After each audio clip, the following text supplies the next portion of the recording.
سلام تانا ببزلكم ويصحم كورا تخاتلتنا مشتر طلمت بولدي اتين العلي شدشت عامت اب سدت سعودي عرب كوينا زتريتو ገንዘብ ንብረትን በወለዳ ተጠሊሞ እና ተባሃለ ንخلو አዘራራው ዘዓባ ጉዳይ ፎቲሩ ዝነበረ እንትኸውን ሎሚ ብዛዓባዚ ምሽጥር ዝተቃልዐሎ ዚንታይ ይመስል ንዝብል ናባኹም ከነብልና በተወሳኽ ድማ ፍቅሪ ዓለመይ ምስ ብለነይ አብቂዑ እዚኸ እንታዩ ምሽጥሩ ንዝብልውን አብዚ ቅነዚ ንخلو ሰብ መዘራረቢ ኮይኑ ዝቀነ ፍቅሪ ዓለመይ ምስ ብለነይ እናተዋሃሉ ኣብ ዝተፈላለዩ ማሕበራዊ ሚድያ ልዑል ተፈላጥነትን ነጠፍቲ ማሕበራዊ ሚድያ ዝኾነ ክልቲኦም ማለትውን ንሳብ ስደት ስዑዲ ዓረብ ንልዕሊ 6 ዓመት እናሰርሐት ድሕሪ ምጽናሕ ዘጥረኽዎ ያኣኽለን ኢላ ትግራይ ተመሊሳ ንሱውን ኣብ ሊብያ 2-3 ግዜ ተኣሲሩ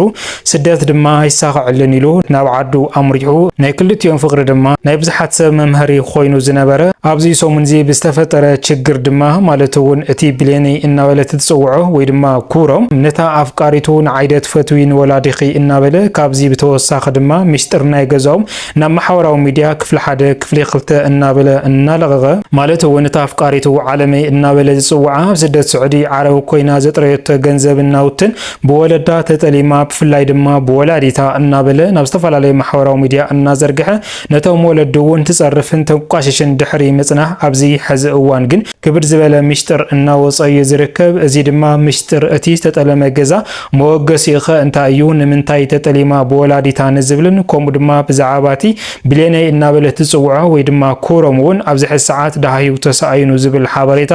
እናተሰምዒ ዘሎ እዚ እንታይ ይመስል ንዝብል ዝርዝሩ ናባኹም ከነብል ንኸውን ነዚ ቻነልና እዚ ሓድሽ ተዳኹንኩም ሰብስክራይብ ናውልኩም አባላትና ድማ ላይክ ሼር ናውልኩም መደባትና ስካብ መወዳእታ ሓቢርኩም ናጽንሑ حاول نتفتي محوراو ميديا زخنو عالمي مسبليني إن توهالو زفلتو فلاي دما كوروم مالتون أوليان العلي كل تسلسة جزية بتمزي حقا ودللتي استعسرن سجرفن أزي من قد زي أي ساق علوني الدمان أبتقراي زعتوا نساون أو سد سعودي عرب كينان العلي شدش تعمد سرح دحري مسنح سرح هو يأخل النيلة نابعدا دحري ملاسزوم كل تسبات زيوم دما فقرم أو سد تزجمرة ناب جزاءاتيو فريات زفرية انتخون مالتون أوليان እናሃለየ አፍቲ ጭንቅን ጽበትን ኣብ ሊብያ እናሃለየ ነታ ዓለመይ እናበለ ዝጽዋዓ ዘሎ ሕዚ ኣብ ስዑዲ ዓረብ እናሃለየ ዝተፋለጣ ካብዚ ተበጊሱ ድማ ናብ ዓዶም ኣትዮም ፍቅሮም እናቀጸሉ ዝነበሩ ማለት እዩ እምባርከስ ኣብዚ ናይዚኦም ክልተ ምጅማር ፍቅሪ ፍቃደኛታት ዘይኾኑ ወለዶም ክልቲኦም ሓደ ንክኸዱ ናይ ብለነይ ወይ ድማ ናይቲ ኩሮም ዝበሃል ስድራውን ፍቃደኛ ኣይኾንን ናይታ ኣብ ስደት ስዑዲ ዓረብ ዝነበረቱውን ፍቃደኛ ኣይኾንን በአርከስ እዚኣቶም ፍቅሪ ዓቢሎም ካብ ወለዶም ተሰማዓነ ሲኖም ብናይ ክልቲኦም ፍቃድ እናነበሩ ዝነበሩ ምዃኑ ዝፍለጥ እዩ በአርከስ እዞም ሰባት እዚኦም ብዝገጠሞም ኣብዚ ሰሙንዚ ንኹሉ ሰብ አዘራራብ ዘዓባ ጉዳይ ፎቲሩ ይርከብ ማለት እዩ ኣብዚ ሰሙንዚ ልክዕ እዩ እዞም ክልተ ሰባት እዚኦም ኣብ ስደት ዝነበሩ ፍላይ ድማ ንሳ ኣብ ስደት ስዑዲ ዓረብ ናይ ማታ ሽንቲ ቤትን ካሊ ስራሓትን እናሰርሐ ዘጥረየተ ገንዘብ ንብረትን በወለዳ ተጠሊማ ኢሉ ናብ ማሕበራዊ ሚድያ ድሕሪ ምውፃእ ኣብቲ ማሕበራዊ ሚድያ ድሕሪ ምውፃእ ድማ እቲ ተናገሮ ምስጢር ከያኽሎ ነቶም ወለድውን ብዙሕ ጸርፍታትን ካሊ ነገራትን የመሐላልፍ ከም ዝነበረ ዝፍለጥ እዩ ባርከስ ካብ ዝተበገሰ ብዙሓት ተጠቀምቲ ማሕበራዊ ሚድያ ነዚ ኩሮም ወይ ድማ ብለነይ እናበለ ትጽውዖ በቲ ዝተናገረተ ቃል ሕጉሳት ኣይኮንን ግብረ መልስውን ሂቦም ሞዮም ካብ ዝተበገሰ ድማ ወለዲ ክትጸርፍ ኣይብልኻን በዓልቲ ገዛኻውን በግዴታ ኢኻ ቪድዮ ተስራሓ ዘለኻ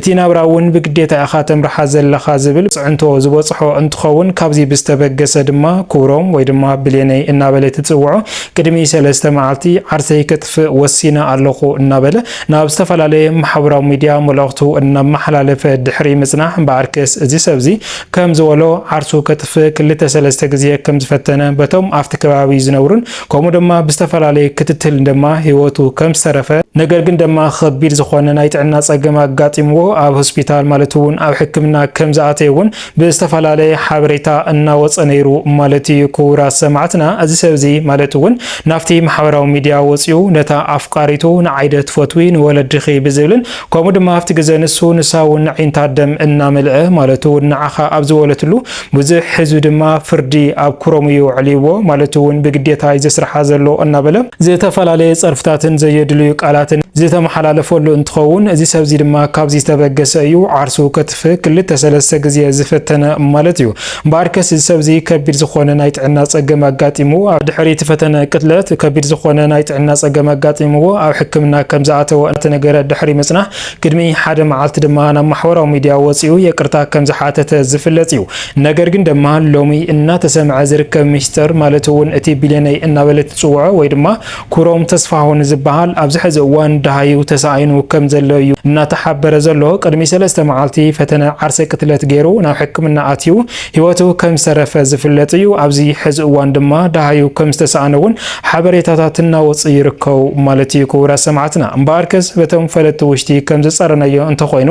እቲ ዝተጠለመ ገዛ ወይ ድማ ተዓለመይ እናበለ ዝጽዋዕ ኣፍቃሪቱ ንልዕሊ 6 ዓመት ኣብ ስደት ስዑዲ ዓረብ ኮይና ዝስርሖተ ገዛ ብመን ተጠሊማ ብምንታይ ምኽንያት ኢልና ኣብ ዝጸርናሉ ኩነታት ማለት እውን ልክዕ እዩ እዛ ዓለመይ እናበለ ዝጽዋዓ ኣብ ስደት ስዑዲ ዓረብ ኮይና ንልዕሊ 6 ዓመት ሽንቲ ቤትን ካልእ ነገራትን ሰሪሓ ዘጥረየቶ ገንዘብ ናውትን ኣለዋ እዩ ልዕሊ 2.5 ሚልዮን ድማ ናብ ወለዳ ከም ዘወሃለለት እዩ እናተሓበረ ዝርከብ ዘሎ ማለት እዩ ኣብዚ ሕዚ እዋን ግን እቶም ወለዳ ማለት እውን እቲ ሒዛቶ ዘላ ኣፍቃሪ ወይ ድማ ኩሮም ክፈቅድላ ስለዚ ኻኣሉ እንድሕር ዳኣ ካብኡ ተፈሊኺ እቲ ገንዘብ ክትረኽብዮ ትኽእል ኢኺ ዝብል ዘረባታት እዩ ካብቶም ስድራ እናተሰምዐ ዘሎ ማለት እዩ ብጣዕሚ እዩ ዝሕዝን እዛ ሰብ እዚኣ ንህይወተይ ክጠቕመኒ ይኸውን ኢላ ዝሓዘቶ ብዓርሳ እያ ትፈልጦ ነገር ግን ንሳ እቲ ኣብ ስደት ስዑዲ ዓረብ ኮይና ናይ ማታ ሽንቲ ቤት እናሓፀበ ዘጥረየቶ ገንዘብ ናብ ወለዳ ኣዋሃለይ ናበለት እናለኣኸቶ ዝነበረት ልዕሊ 2.5 ሚልዮን ግን ኣብዚ ሕዚ እዋን ንሳቶም ኣዘዝቲ ኮይኖም በዓል ገዛኺ ወይ ድማ ነቲ ኣፍቃሪኺ እንተፈቲሕኺ ኢኺ ገንዘብኺ ክንበኪ ንኽእል እናበሉ ብፍላይ ድማ እታ ወላዲታን ሓትና እንትረድ ዝበለ መልሲ እናስሙዕላ ዝርከቡ ማለት እዩ ክቡራ ሰማዕትና ካብዚ ዝተበገሰ ፈለጥቲ ውሽጢ ዝኾን ድማ ፍቅሪ ዓለመይ ምስ ቢልዮነይ ድማ ኣብዚ ኣብቂዑ እናበሉ እውን ኣብ ዝተፈላለየ ማሕበራዊ ሚድያ ዝትቃላዕ ሚስጥር ኣሎ ነገር ግን እቲ ቢልዮነይ ወይ ድማ ኩሮም እናተባሃለ ዝፍለጥ ኣብዚ ሕዚ ሰዓት ደሃይ ጦፊኡ ከም ዘሎ እዚ ደሃይ ዘጥፍኦ ድማ ድሕሪ እዚ ሚስጥር እዚ ካብ ቤተሰብ ድሕሪ ምስማዕ እዩ ማለት እዩ ክቡራ ሰማዕትና ብሓፈሻ እቲ ሎሚ ተረኺቡ ዘሎ ሚስጥር ብዛዕባ እቲ ዝተጠለመ ንብረትን ገንዘብን ማለት እውን እታ ኣፍቃሪቱ ኣብ ስደት ስዑዲ ዓረብ ኮይና ንልዕሊ 6 ዓመት ሰሪሓ ዘጥረየቶ ገንዘብ ናውትን ልዕሊ 2.5 ሚልዮን ምስ ወለዳ ከም ዘሎ ንሳቶም እውን ከም ዘይጠለምዋ ነገር ግን ንሕና ዘይፈቀድናልኺ በዓል ሓዳር እዚ ክኸውን ኣይኽእሊ ስለዚ ድማ ፍትሕዮ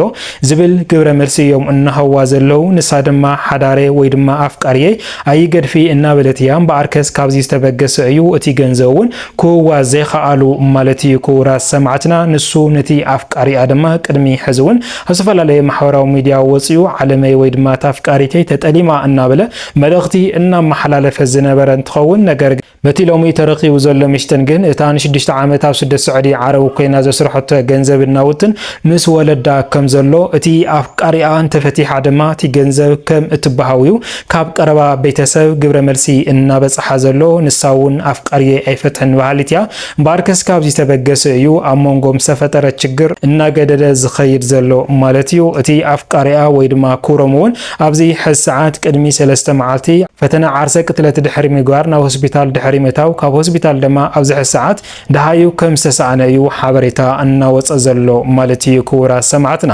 እምበኣርከስ ሎሚ ዝወልናዮም ዝርዝር ሓበሬታና እዚኦም ይመስሉ ነይሮም እስካብ መወዳእታን ሓቢርኩምና ፀናሕኩም ካብ ልቢ እናመስገና ኣብ ዝቕፅል መደባትና እስካብ ንራኸብ ሰላም ሰናይ ፀንሕቲ ይጎረልኩም ሰላምታ ይንዓኹም